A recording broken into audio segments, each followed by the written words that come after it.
Thomas Jefferson was born on April 13, 1743 in Albemarle County, Virginia to Jane and Peter Jefferson. His father was a Virginia planter, surveyor, and slave owner. At age 14, Jefferson's father died, and Thomas inherited some 30 enslaved individuals. Jefferson fully embraced the lifestyle of an affluent member of the planter class, and over the course of his lifetime he owned over 600 enslaved people, the most of any American president. In addition to building and managing his Monticello plantation, Jefferson pursued careers in law and public service. After receiving an education at the College of William and Mary, Jefferson studied law in Williamsburg. By 1769, he was serving in the Virginia House of Burgesses and 3 years later married Martha Wales Skelton. They would have 6 children together, though only 2 survived to adulthood. As tensions grew between the American colonies and Great Britain, Jefferson was elected to the Continental Congress. In 1776, he completed one of his greatest career achievements, the Declaration of Independence. As the primary author of this founding document, Jefferson drew upon Enlightenment ideals and the writings of John Locke, Montesquieu, and George Mason to formulate its most famous line, "We hold these truths to be self-evident, that all men are created equal, that they are endowed by their Creator with certain unalienable rights, that among these are life, liberty, and the pursuit of happiness." After the outbreak of the American Revolution, Jefferson was elected to the Virginia House of Delegates, where he worked tirelessly to revise state laws and draft Virginia's state constitution. In 1786, he proudly authored a bill establishing religious freedom. Jefferson was also elected twice as governor of Virginia for 2 one-year terms in 1779 and 1780. Around the same time, Jefferson authored a treatise on the history, politics, geography, law, culture, and economics of Virginia. Published in 1785, Notes on the State of Virginia included Jefferson's views on slavery. He argued for gradual emancipation of the state's enslaved population, while also perpetuating racial prejudices about the inferiority of African Americans. After his wife's death in 1782, Jefferson joined Benjamin Franklin and John Adams as U.S. Minister to France. He brought along his daughters, Martha, known as Patsy, and Mary, known as Maria or Polly, and 2 enslaved individuals from Monticello, a brother and sister named James and Sally Hemings. Both Sally and James leveraged better positions for themselves in France, as that country had abolished slavery. Since they were technically free, Jefferson was willing to negotiate in order to bring them back to the United States. James eventually bargained for his freedom, while Sally, who entered into a sexual relationship with Jefferson, negotiated privileges for herself and her family before agreeing to return to Monticello. Jefferson fathered at least 6 of Sally's children, 4 of whom survived to adulthood and were later freed by the former president. In 1789, Jefferson returned from France and accepted an invitation to serve as Secretary of State for President George Washington. He quickly found himself at odds with Secretary of the Treasury Alexander Hamilton, clashing on issues such as the national debt, the location of a new and permanent capital city, and America's diplomatic relationship with France. Eventually, Jefferson left Washington's cabinet in 1793, but his rivalry with Hamilton reflected a broader political conflict, as 2 separate parties formed the Federalists and the Democratic Republicans. Jefferson soon emerged as a leader of the Democratic Republicans, receiving enough electoral college votes in 1796 to become vice president under John Adams. 4 years later, Jefferson defeated Adams and Aaron Burr, assuming the presidency on March 4, 1801. During Jefferson's presidency, he focused on reducing the national debt by cutting military budgets and minimizing expenditures. He also fought to keep the United States out of the Napoleonic Wars raging across Europe, opting to enact an unpopular embargo that closed American ports and crippled foreign trade, consequences that were felt by American merchants, businesses, and industries. As president, Jefferson also acquired 828,000 square miles of land west of the Mississippi River from France for $15 million. This land deal, known as the Louisiana Purchase, doubled the size of the United States, while setting up the fledgling nation for westward expansion throughout the 19th century. Jefferson's White House reflected his prior diplomatic experience. Preferring white laborers, he hired a French chef and butler, as well as several other white domestic workers. Jefferson also brought 3 enslaved teenagers from Monticello to train in the art of French cooking and hired out several enslaved individuals from local Washington slave owners. After leaving the presidency in 1809, Jefferson retired to Monticello and spent his remaining years tending to the daily operation of his plantation, planning the University of Virginia, and hosting his friends and other esteemed guests. He died on July 4, 1826 at the age of 83, 50 years to the day the Declaration of Independence was adopted. Thomas Jefferson, the draftsman of the Declaration of Independence of the United States and the nation's first Secretary of State, 1789–94, and second Vice President, 1797–1801, and, as the third President, 1801–09, the statesman responsible for the Louisiana Purchase. An early advocate of total separation of church and state, he also was the founder and architect of the University of Virginia and the most eloquent American proponent of individual freedom as the core meaning of the American Revolution. Long regarded as America's most distinguished apostle of liberty, Jefferson has come under increasingly critical scrutiny within the scholarly world. At the popular level, both in the United States and abroad, he remains an incandescent icon, an inspirational symbol for both major U.S. political parties, as well as for dissenters in Communist China, liberal reformers in Central and Eastern Europe, and aspiring Democrats in Africa and Latin America. His image has suffered, however, as the focus on racial equality has prompted a more negative reappraisal of his dependence upon slavery and his conviction that American society remain a white man's domain. Especially disturbing to many were the DNA results of the 1998 study revealing that Jefferson had almost certainly fathered a child with his slave Sally Hemings, 30 years his junior. For more on this story, see Tom and Sally, the Jefferson-Hemings paternity debate. The huge gap between his lyrical expression of liberal ideals and the more attenuated reality of his own life has transformed Jefferson into America's most problematic and paradoxical hero. The Jefferson Memorial in Washington, D.C., was dedicated to him on April 13, 1943, the 200th anniversary of his birth. There was a good deal of nervous speculation whether the new American nation could survive a Jefferson presidency. The entire thrust of Jefferson's political position throughout the 1790s had been defiantly negative, rejecting as excessive the powers vested in the national government by the Federalists.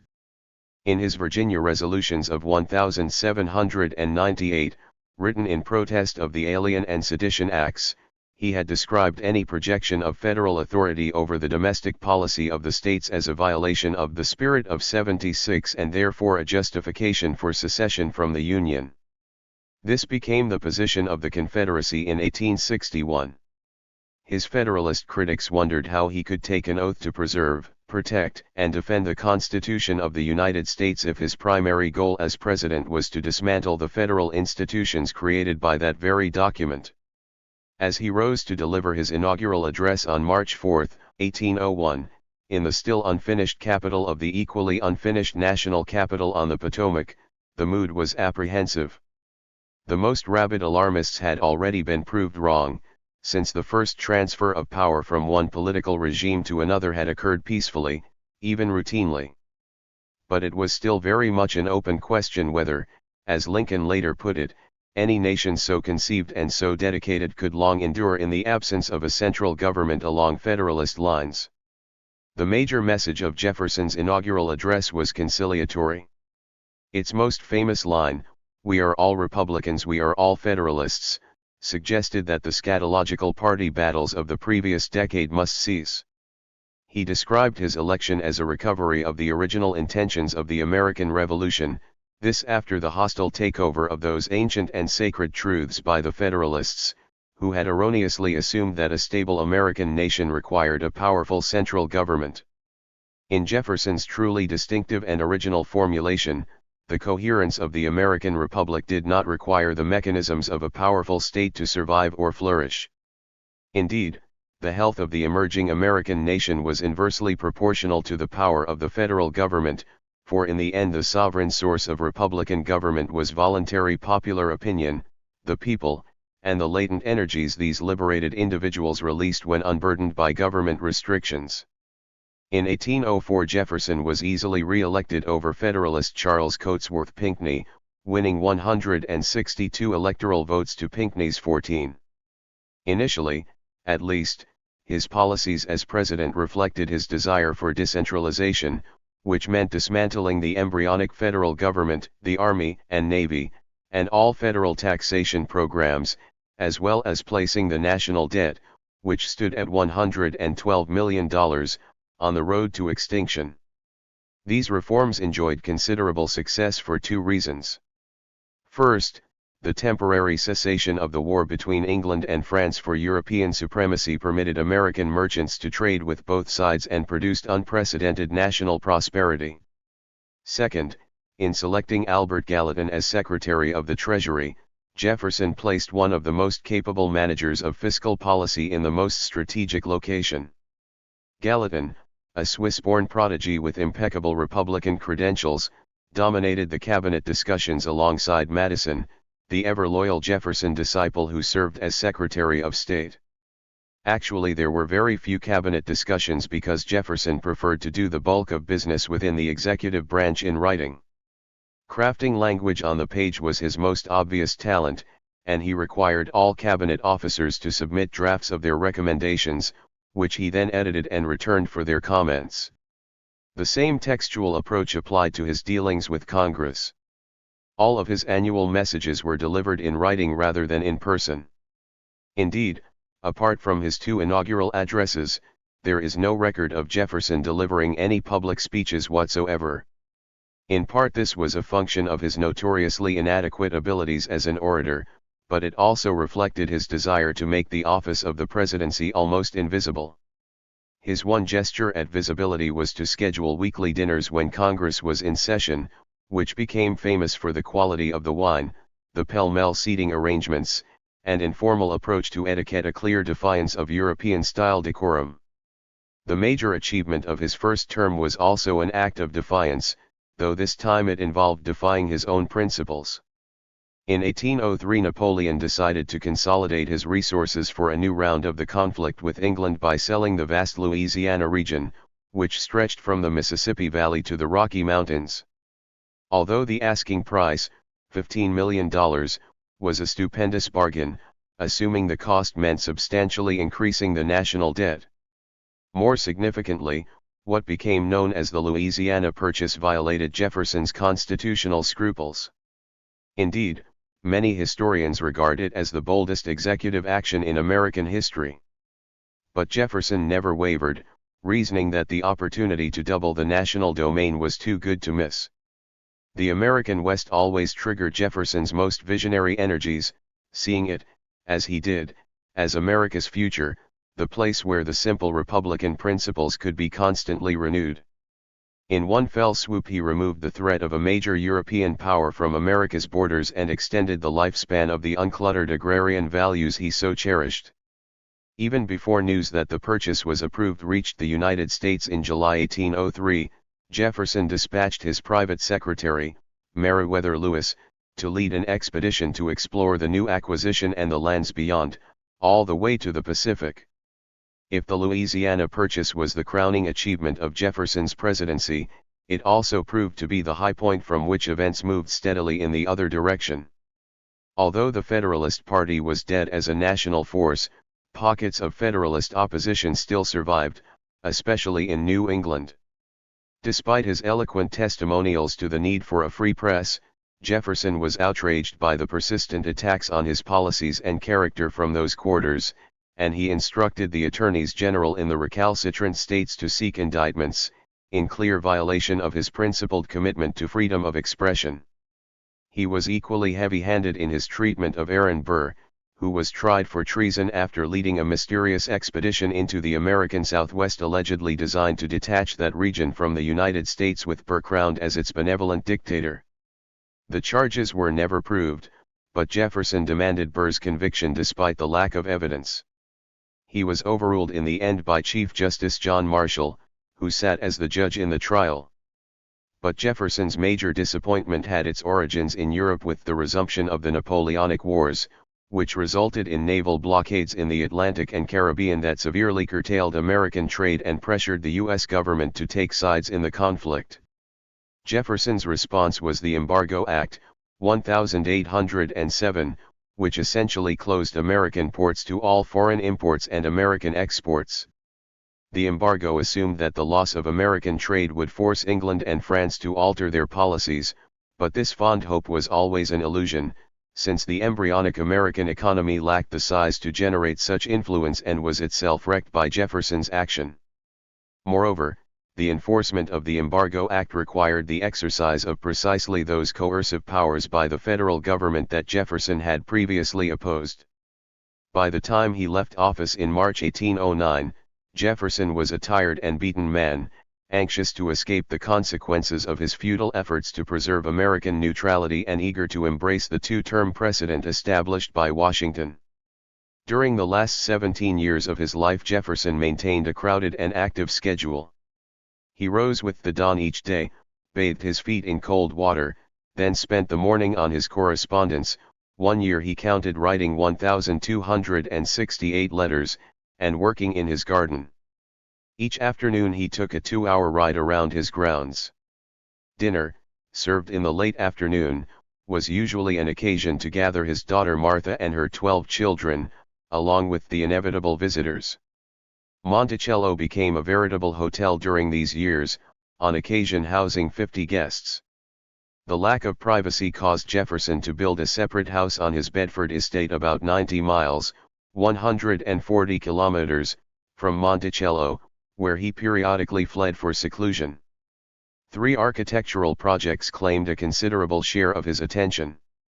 Throughout his life, Monticello remained a work in progress that had the appearance of a construction site. Even during his retirement years, Jefferson's intensive efforts at completing the renovations never quite produced the masterpiece of neoclassical design he wanted to achieve and that modern-day visitors to Monticello find so compelling. A smaller but more architecturally distinctive mansion at Bedford, called Poplar Forest, was completed on schedule. It too embodied neoclassical principles but was shaped as a perfect octagon. Finally, there was the campus of the University of Virginia at Charlottesville, which Jefferson called his academical village. Jefferson surveyed the site, which he could view in the distance from his mountaintop, and chose the Pantheon of Rome as the model for the rotunda, the centerpiece flanked by 2 rows of living quarters for students and faculty. In 1976, the American Institute of Architects voted it the proudest achievement of American architecture in the past 200 years. Even the interior design of the University of Virginia embodied Jeffersonian principles, in that he selected all the books for the library, defined the curriculum, picked the faculty, and chaired the board of visitors. Unlike every other American college at the time, Mr. Jefferson's university had no religious affiliation and imposed no religious requirement on its students. As befitted an institution shaped by a believer in wholly voluntary and consensual networks of governance, there were no curricular requirements, no mandatory code of conduct except the self-enforced honor system, no president or administration. Every aspect of life at the University of Virginia reflected Jefferson's belief that the only legitimate form of governance was self-governance. In 1812, his vast correspondence began to include an exchange with his former friend and more recent rival John Adams. The reconciliation between the 2 patriarchs was arranged by their mutual friend Benjamin Rush, who described them as the North and South poles of the American Revolution. That description suggested more than merely geographic symbolism, since Adams and Jefferson effectively, even dramatically, embodied the twin impulses of the revolutionary generation. As the sage of Monticello, Jefferson represented the revolution as a clean break with the past, the rejection of all European versions of political discipline as feudal vestiges, the ingrained hostility toward all mechanisms of governmental authority that originated in faraway places. As the sage of Quincy, Massachusetts, Adams resembled an American version of Edmund Burke, which meant that he attributed the success of the American Revolution to its linkage with past practices, most especially the tradition of representative government established in the colonial assemblies.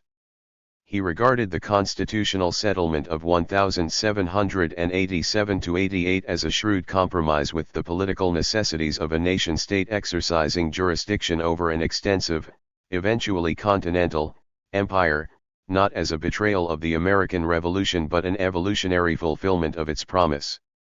Thank you for watching this video.